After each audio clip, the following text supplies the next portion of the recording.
Guided selling from RingDNA makes your entire sales team more effective by revealing exactly what reps should do and when to do it. Guided selling works by transforming sales data into a curated list of prioritized sales actions. So when reps start their day, they'll never again wonder which prospects and accounts or hot inbound leads to reach out to next. Guided selling even shifts reps' priority in response to real-time buying signals. Finally, even new reps can sell like seasoned ones. Let RingDNA be your guide to success. Learn more at ringdna.com/guided selling. That's ringdna.com/guided selling.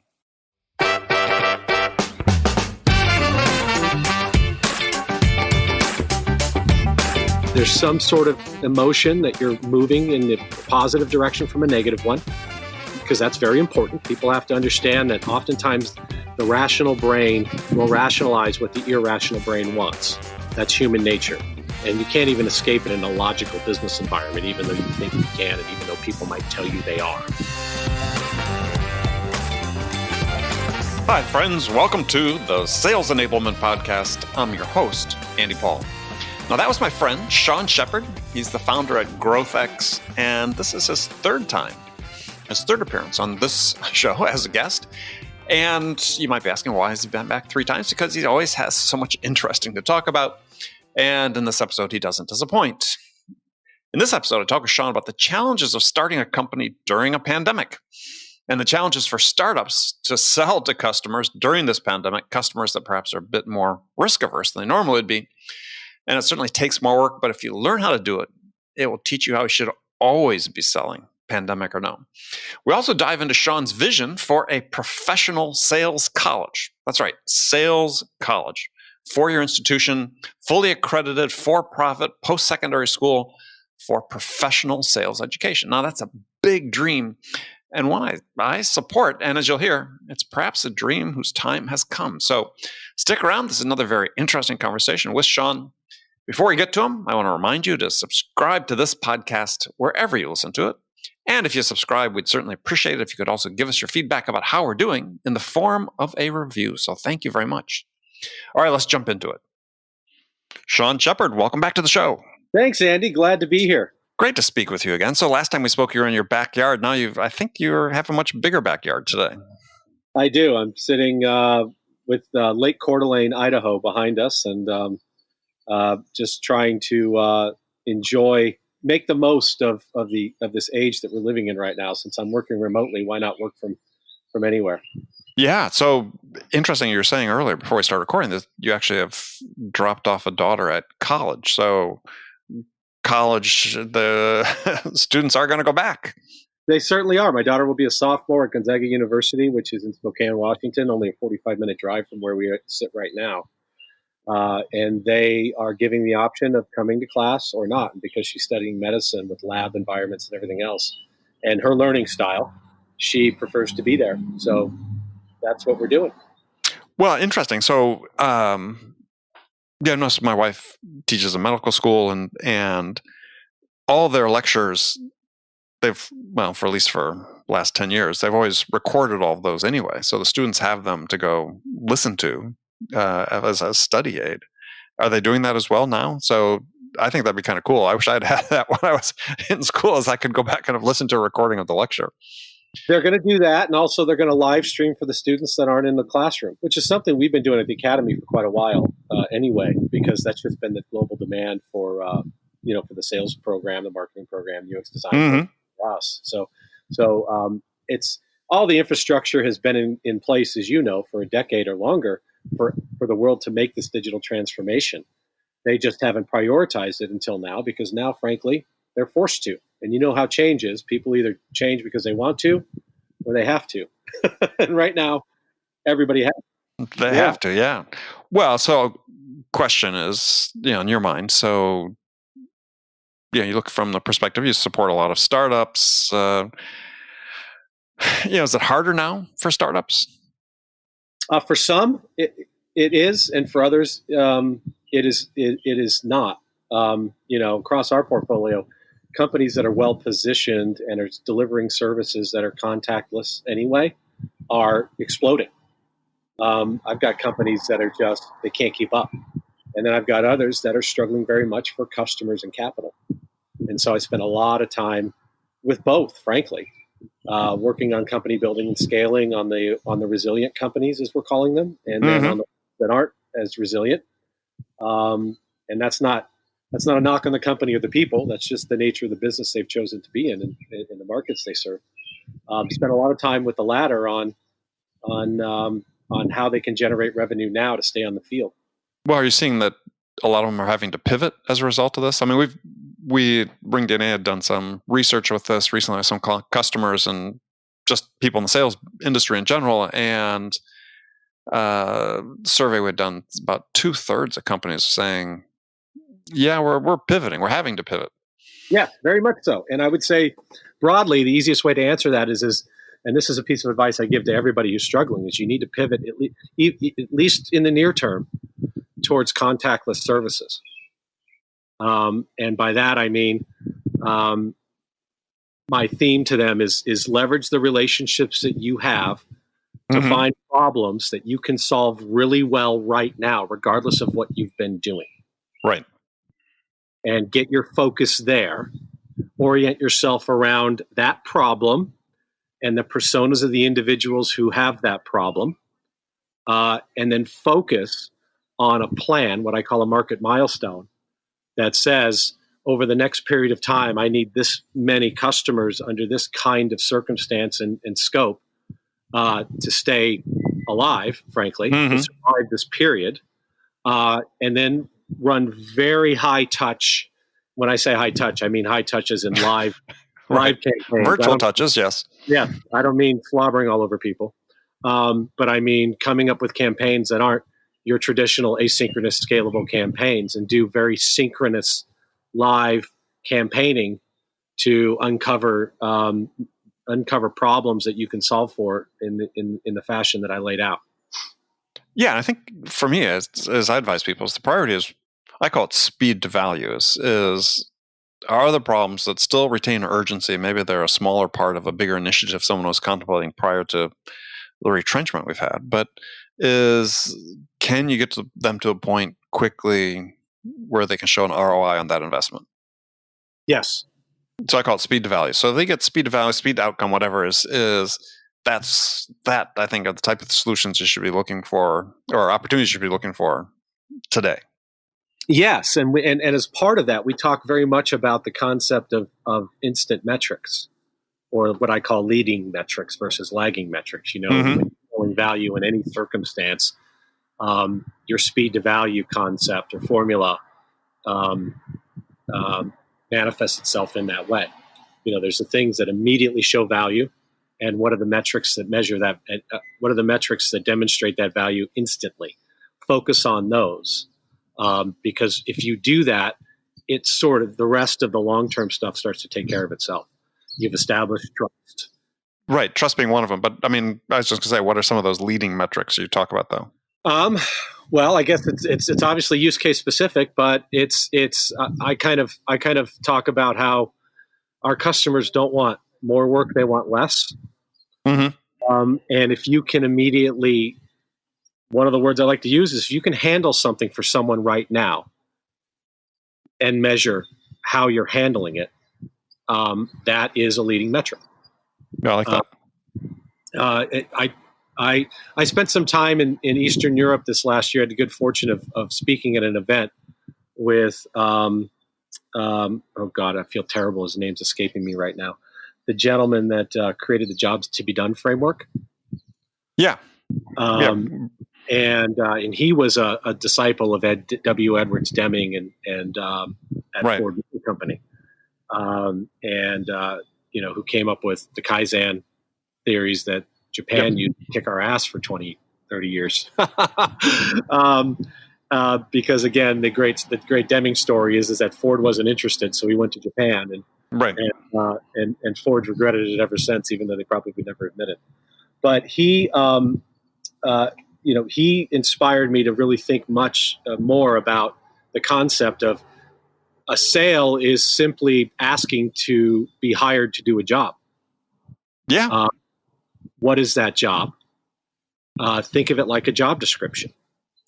and put yourself in the position of what are the roles and responsibilities and how do you measure those things and how do you demonstrate that you can do the job for someone. Well, I was going to say along that same line is I think that Gartner's integrated that. Were you talking about Clayton Christensen?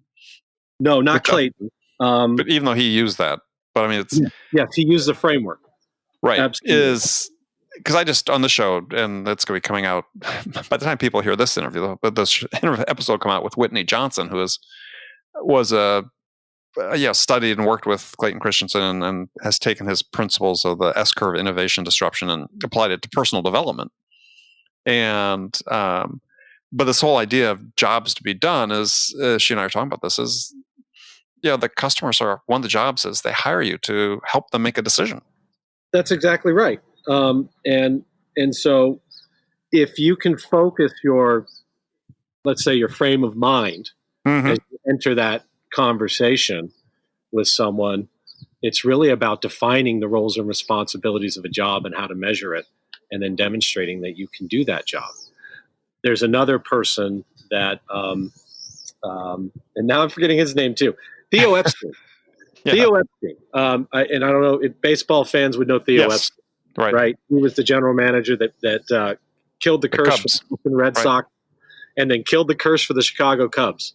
I don't know, I don't know if there's a more successful human than that guy over the last decade.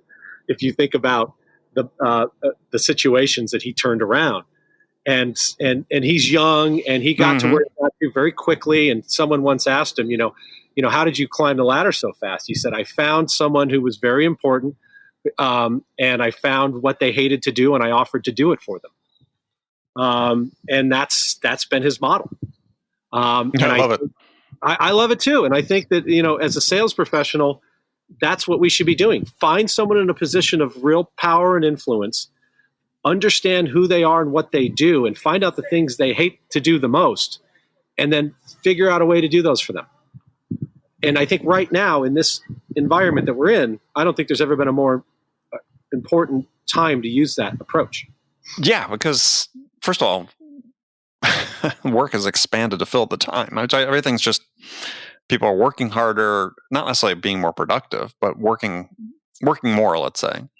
If you can offload something, just give people some brain space, if nothing else. That has value. You're right. You and I were talking about that offline just before we started. I said to you, I've never been busier, and then you quipped, but is it productive busy, right? And it's a great point. There are many of us out there that aren't used to working in this kind of environment, so we haven't learned how to manage ourselves through it in a way to create more productive work. There are others that have and already are familiar with this approach, have that self-management and discipline, who are getting more out of the same amount of time. And it's an interesting time. If you already are well positioned, like I said, the resilient companies are for this environment, you're going to do well. Because I don't view COVID as like I viewed the 08, 09 crisis, or the dot-com crisis, or the 87 crash. And you and I are old enough to remember and be a part of all of those moments. Really? Yes, believe it or not. Yes. I am absolutely old enough. But this one feels a lot more like 9/11 in that it's going to change behavior for the long run. Yes. How we work, the way we work, what we do. What is the boomerang and the rebound going to look like? None of us know. But thank goodness, as I said, the technology and the digital infrastructure has been in place for a decade or longer for this to be enabled. And in our corporate innovation work that we do at GrowthX, all of my leaders they're already coming out of triage, and they're coming into what does life look like in the age of what the World Economic Forum is calling the Great Reset. And now it's our time and chance to rethink everything, realign our priorities, and maybe do it not just better, but at least, let's say, morally and ethically right this time. Well, let's talk about that. I mean, that sort of triggers the thought is because this is something I think about all the time with regard to sales is, I see a profession, I've been in it, thankfully you've told people how long I've been in it, is that for a long time, seen a ton of change, And despite the change, it still seems like we're just doing it the same old way, right? That we haven't fundamentally changed. And you brought up Edwards Deming before, as I love his quote, which is, and this was sort of came to mind again because I've been reading Dan Heath's book Upstream. And the quote is, "Every system is perfectly designed to get the results it gets," which I just think is brilliant. But it's true. And so, we've got in so many facets of sales these days, we got these low win rates. We've got, high rates of no decisions. Everybody wants shorter sales cycles, and we want people to be better at coaching. And go down this whole list of complaints or desires among sales leaders and salespeople. And it's like, it hasn't changed in decades fundamentally. And the reason it's changing is because we've got the system that no one's ready to say, let's just really radically rethink how we're doing this. Yeah, I think you're right. I mean, I don't think people have the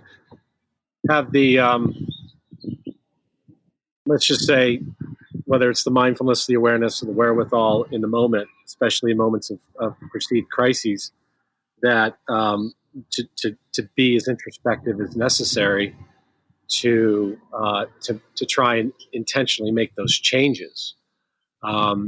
I think people like you, for example, I call you a learn-it-all, right? You're not a know-it-all, you're a learn-it-all. I mean, you read voraciously, you interview people that you learn from, and then you try and create value for the world. And because you're constantly reading and learning and leading in that way, it's very natural for you to incorporate those changes as you go along. And that's a classic, in my mind, growth mindset mentality. Most people are not like that. And I think now's a wonderful opportunity for everybody to take a step back and think about whether or not they want to be a know-it-all or a learn-it-all, and whether or not they want to focus on developing themselves as a person to adapt to the changing needs of the marketplace. And that's why I talk a lot about what skills are most necessary for every individual, sales or otherwise, to be successful in commerce in the innovation economy. Now going, and those are reset. Well, the first one is mindset. So it's having a growth mindset that says, I don't know what I don't know, and what I don't know is more important than what I do, and that I'm here to learn. And I put my spirit in front of my ego, and I focus on trying to develop myself and be open to feedback. I take the word rejection out of my vocabulary entirely, and I replace it with feedback. And I say feedback is a gift. I take the word worry out of my vocabulary and I replace it with thought, or as an action verb, thinking critically about every situation. I incorporate the notions of key insights and takeaways, and try to take three things from every interaction and experience, and incorporate those into my life and into my work, knowing that I can master anything with the deliberate intent and practice associated with it. The second is emotional intelligence, right? EI in the age of AI. We all know the bots are coming. We all know that anything that can be automated will be automated.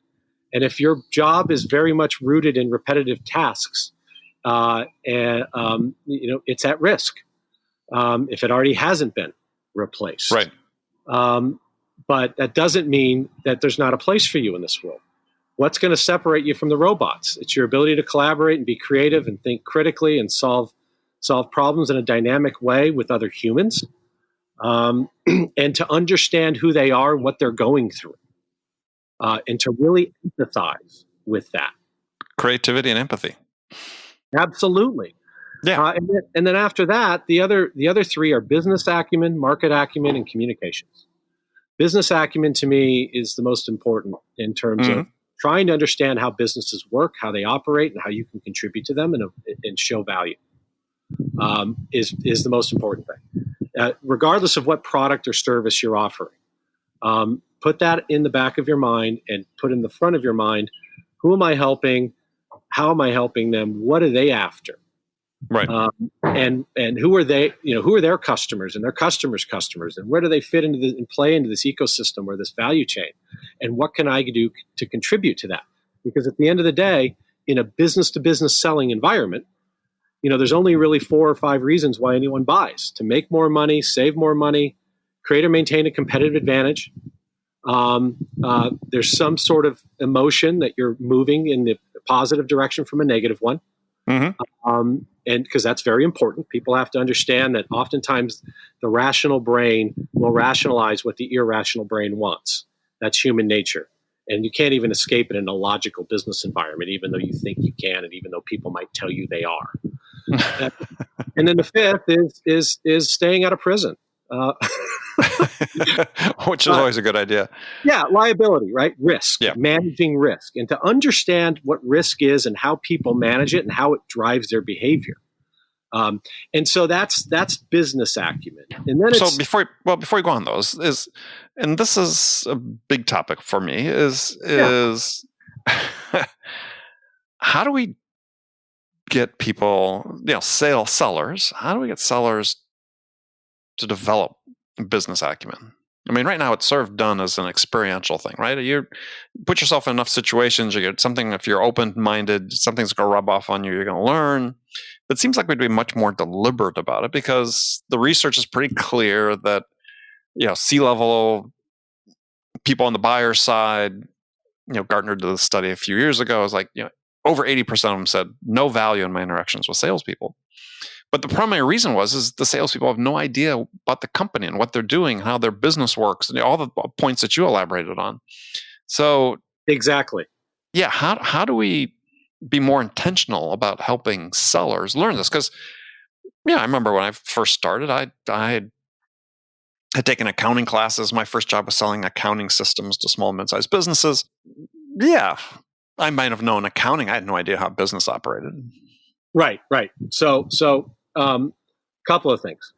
You can't just do this in theory. You have to do it in practice. And you're right, experiential learning, direct experience, in fact, is the number one principle of accelerated learning.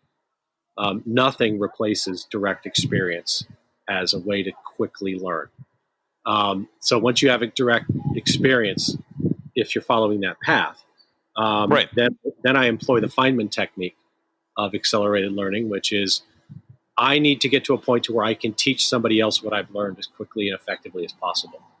Mm-hmm. So I have to follow that path by taking in what I think I've learned, trying to present it back to others, and then filling in the gaps until I've covered them all and I have a deep understanding. And then from the deep understanding come the insights, which is the creativity and the problem solving. So that's part of growth mindset thinking. Is there's these building blocks to mastery. First is knowledge. What do I need to know? Then there's competency. What do I need to be able to do? And then there's proficiency. Can I do it well with some measure of efficiency attached to it? And then ultimately mastery. Am I considered a subject matter expert? Because I will tell you this, in today's marketplace, everybody wants to talk to a subject matter expert. And if you can put yourself in a position of subject matter expertise, you can get there, which is very much tied to my next thing, market acumen. But what's a quick tool people can use right now to start gaining business acumen? The Lean Business Model Canvas from Alexander Osterwalder. And he just adapted Steve Blank's principles of the 4 steps of the epiphany of customer development and customer discovery to essentially a visual representation that starts with how you think about things. Right. The first thing you do on there's 8 blocks on the business model canvas. The very first one is for ... So who are you serving? Right? That's the first question you have to answer for this person or this company with this kind of problem. That's the first box. Get focused on box 1. Who's it for? And then from there, how are you going to serve them and measure that? And so it's to work its way through that. And then it talks about things like, what's the unfair advantage? What's your pricing? How are you measuring it? What are your distribution channels and revenue streams? And now you think about that from the perspective of your customer first, and then your business model as a seller as well. You should canvas your own company, and you should canvas every company you intend to reach out to, because it will give you a very broad, it doesn't have to be deep at this point, but it's going to give you an executive level mindset. Yes. Because ultimately, if you want to be successful in what we do, you're going to have to develop relationships with executives, because in the innovation economy, relationships are the only thing that's defensible. Most things are easily copied these days, and there's many competitors in every market. And so owning a relationship is what it's all about. And you can't own a relationship with an executive until you can speak to them in language they understand, and start to build trust so that you can lead them as opposed to follow them. No matter where your sales team is working from, RingDNA can enable them to be more productive and effective. RingDNA offers a complete platform for remote sales teams that gives reps the tools they need to connect with more prospects and create more opportunities and drive more revenue no matter where they're working from. And managers can get real-time insight they need to coach reps to success. Win more deals from anywhere on the planet with RingDNA. Learn more about how RingDNA helps remote teams at ringdna.com/remote work. That's ringdna.com/remote work. Well, I think that your point too is that you start at a certain level, and this is where I think the Canva, they used to have a great iPad app for this. I think they discontinued it, unfortunately, for the business model Canvas. Mm-hmm. And I used it in business planning. I thought it was fantastic. It is, because it's not about business plans, right? It's about business models. Exactly. And you start at a certain level of knowledge, and then your job is that every time that you're interacting with the buyer is to deepen your discovery, deepen your understanding, and deepen the value you provide to help them make progress toward making a decision. Exactly. And that's the perfect segue into the next skill, which is market acumen. How quickly can you accelerate your understanding of a given market, whether that's an industry, a sector, or a domain? Mm-hmm. Right? If you're selling managed services, how well do you really understand the managed services community, the industry at large, who the thought leaders are, what they're talking about, how to drive that conversation, not just participate in it, and show yourself as a subject matter expert, because that's the goal of market acumen. And that's why I always say that and it's probably going to sound bold and arrogant, but I can run early sales conversations with anybody, with any product in any market better than most who've been doing it for years can, because I understand that. I understand how to use that framework to get there. Mm-hmm. What's the taxonomy and language of an industry? Just because you both speak English doesn't mean you both speak the same language. Right. What words are they using to describe what they're going through, not what you use? Right. How do you position yourself and your company or your offering as a trusted expert in a field? I still believe very much in selling through leadership. Mm-hmm. And I think more today than ever before, because we're such a content-driven society now. Well, I think sales is an act of leadership. I agree. Yeah, you're absolutely right. And those who do it the best are perceived that way. Mm-hmm. And not transactional in their approach, but very relational. And not necessarily walking into that conversation with anything more than a hypothesis of how you might be able to create value, which is only there to compel the other person to give you the two things you need the most. And I tell this to every one of my portfolio companies and every salesperson. Before revenue, you need time and you need truth. Yep. Get the person to give you their time, or the organization to give you their time, and get them to tell you the truth. And if you can do that, and with a growth mindset, you're seeking an objective truth, not a biased one, you can get to where you want to go faster. Yeah. Well, and it's funny, from a mindset is I was having this conversation with someone just before you and I spoke, is your job as a seller is not, to your point about time and truth, is not to take what they say at face value. Exactly. Not at all. Keep asking open-ended questions. Yep. Continue down the path of why, as far as it will go, and as far as they're willing to allow it, allow you to be a part of their truth, and let them show that vulnerability. because that's where you're going to find the gold. Yeah. And what's interesting is you bring up just generally conversations. One of the things I'm always lovingly reminded of when I speak with you, Andy, is how we enjoy what I call deep conversation. Yeah, that's true. We should have recorded the first half of it when we were talking before we got on. What's this, our third or fourth time around, and we say that every time. Right, I know. But it's because we enjoy having deep conversations about a wide range of issues. Mm-hmm. I mean, we talked about things that have nothing to do with sales. We talked about the world. We talked about politics and blah blah blah. And we enjoy it, right?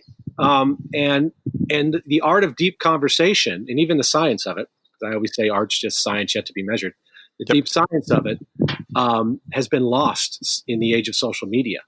It's changed our brains in a way that we are all about the quick and the quip and the 140 characters or less, and the depersonalization of our communication, because we're sitting behind a screen. And I think right now, in the age of COVID, we've never had a better opportunity to rethink that and kind of get back to what I think are part of the lost, some of the lost tenets of what it just generally is, to be a helpful human, which to me, what selling is. It's just helping.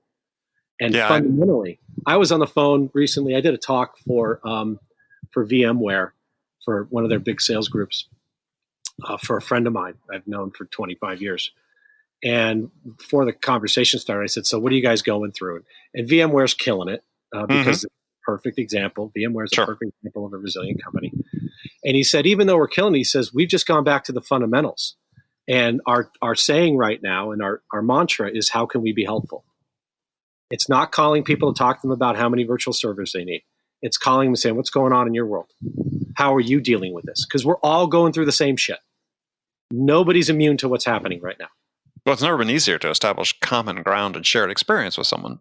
Exactly. And because of that, now go deep. Use that time to have deep conversations. I've been enjoying more deep conversations in the last 4 months with people than I've enjoyed in years, in terms of having willing participants on the other side. Mm-hmm. And I think it's because, once again, we have that time and we have that opportunity and that focus to do those things. And so those deep conversations get you to the truth faster. And your job as you're doing that is to just actively listen and be buoyant and open to many different ways in which you might be able to help someone. And that's why I said at the beginning of this, like, take a service mindset. How can you serve these folks as opposed to just sell them a product? And there's two things there that I think are really interesting. Well, lots of interesting, but two things that amplify maybe. One is Jeffrey Colvin in his book Humans Are Underrated, talking about the future in an AI world for people, and you sort of touched on that. Is the ones who are going to succeed are the people who learn how to become more intensely human. Yeah. And so we don't want to run away from being human. We want to amplify our humanity. And I think naturally people want to be helpful, but we've been trained, right? And we train people that that's not necessarily the best path because we want them to be more transactional. Very much so. In fact, I talk about it a lot when I do my workshops for my Startup Accelerator and our Market Acceleration program. When people ask me, does this framework for finding product market fit work for me because I'm B2C, or does it work for me because I'm selling a service, or does it work for me because I'm selling software, or does it work for me because I'm selling consumer packaged goods? The answer is yes, because it's not B2B or B2C, it's H to H. It's a learning framework. Every new experience is an opportunity to learn something new. And then I like to apply Greg McKeown's essentialism principles to that learning experience. I alluded to it earlier, which is, what are the top 3 key takeaways from any experience? And then what are the actions you want to take based on what you've learned? And then are those hopefully things that you can share with your prospect or customer in a way that get them thinking similarly. And now you've got them, in my opinion, you've got them in a place where you're not just defining a use case, but you're defining thoughts and actions around that use case. And if you can get people to allow you to help them sort of let's say, lead their behavior and their thoughts and actions, then I think you got them. You have an opportunity to build a lasting relationship. Exactly. And this is, I think, is something that's so fundamentally messed up about the way we've been training sellers, if you will, or however we want to say it, is that we're trying to convince them that, or we're trying to tell them that selling is about persuasion when it's really about influence. You just described, we want to work with someone, we have that relationship, where we help them understand the options that exist to solve a problem. And by doing that, by being that trusted advisor, they are likely to say, yeah, this option that's you, or one of your two options, that's the one we want to pursue. And the whole jobs to be done theory, Gartner laid out 4 jobs that buyers do. Identify problem, define solution, finalize the requirements or build the requirements, choose a vendor. And in the sales world, we train people that last one. Yes. How to compete on choosing the vendor. And they're missing the whole first part of it. Yeah, that's just like Rackham's spin framework and Dr. Neil Rackham talking about the 4 steps of the buying process. Mm-hmm. Recognizing a need, evaluating your options, resolving your concerns, and then making a decision. And we're all focused on very much the evaluation of options phase in that framework. Yeah, and Paul Nutt, who was a professor at Ohio State, the Heath brothers talked about in one of their books about how people make decisions, which is we formulate options, and then we choose from among the options that we want to pursue further. And unless you're participating in helping the buyer define what their options are, and you're just focused on competing on your features and your price and delivery, then of course you're going to miss out.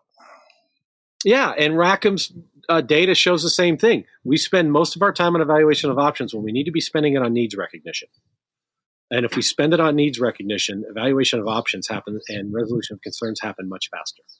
Well, and what Nutt found in his research is that in a corporate level is that most companies are at most evaluate 2 options before making decisions.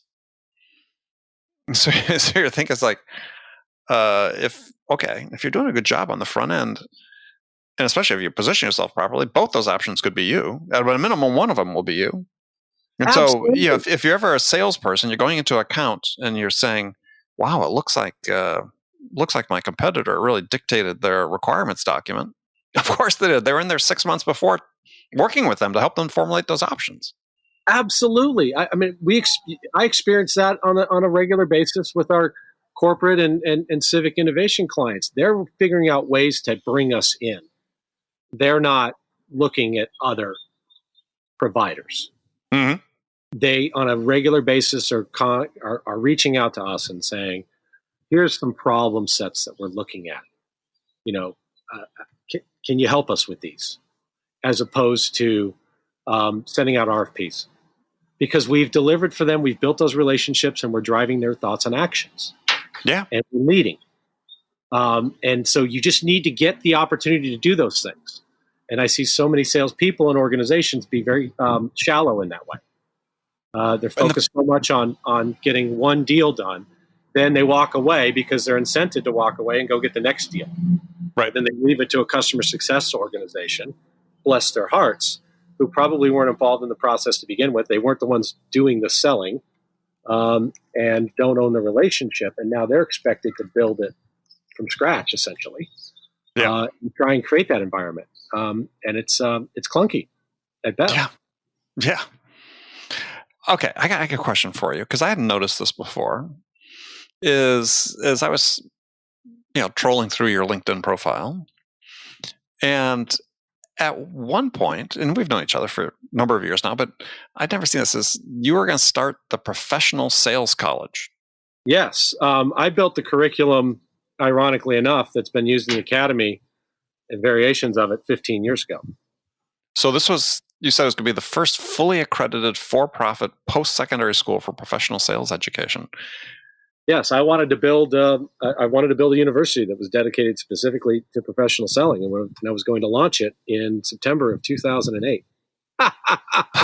Great timing. The timing couldn't have been better. So all of the student loan for private college, all the student loan programs for private colleges that weren't already accredited dried up.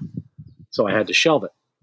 But that's still something that I want to be able to do or be a part of. And the Academy is manifesting it in its own special way with a very specific niche, helping people transition into working in sales and technology in the Valley and other parts of the world. But I still believe that needs to be a thing. Absolutely. I mean, professional selling needs to be elevated to its rightful place in society. And if it was, and it was treated that way, and children were taught that stuff at a very young age, that it was okay. This isn't, retails and used cars. Mm-hmm. That it's an amazing profession. And there's data out there. I can't cite it all, the sources off the top of my head. I've got them out there, but professional salespeople make one of the highest average earned incomes over a lifetime. They have one of the highest qualities of life as polled by against other industries, and one of the lower divorce rates. Just to name a few, anecdotally. It's a wonderful profession.